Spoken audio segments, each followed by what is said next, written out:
guys, Brandon Howard here. So I had made a video a couple weeks back detailing a cryptocurrency that I think is pretty awesome and is going to potentially 1000x, right? And my really entire theory behind that was that the guy that turned 8,000 from an investment into SHIB, he turned that 8,000 into 5.4, 5.7 billion, right? So he was one of the first ones to really get on that SHIB train, which essentially went nuts. And so after people started looking at his account, it was discovered that he had just recently, I think the day of me posting that video, invested 100,000 into the Kishu-Inu. And it wasn't that he was just throwing 100 grand at all these random coins. It was pretty specific that he thought he knew something about Kishu.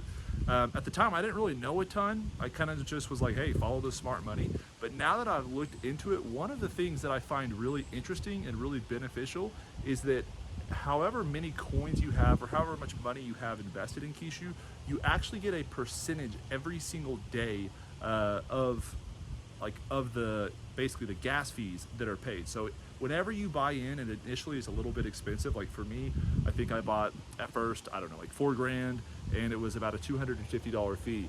And what I noticed is as I bought more Kishu, the fee didn't really change much. Like if I only spent $100 buying it, it was still that same 250. If I bought 1,000, if I bought 5,000, it didn't really matter. It pretty much hung around 250.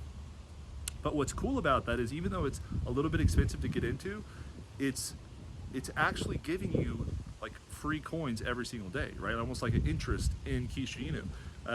And so while yes, the gas fees are high, if your plan is to hold it, like that's what my plan is. I said I'm not going to sell any for at least a year.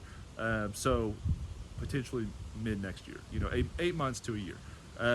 So if that's your plan, you're going to continue to accrue interest and gain more coins and more coins and more coins every single day. So even if it dips, I bought it at 50 cents, it went up to 80 cents, and then I think right now it went down to 40 cents. And I held that whole time, collected so many gas fees from basically a lot of traders, and it made it to where I think I gained another trillion or almost 2 trillion coins, literally just from holding it.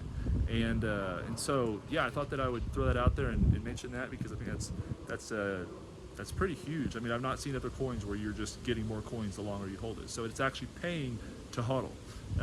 So yeah, I would go buy some Kishu while it's on the dip, guys. Best of luck.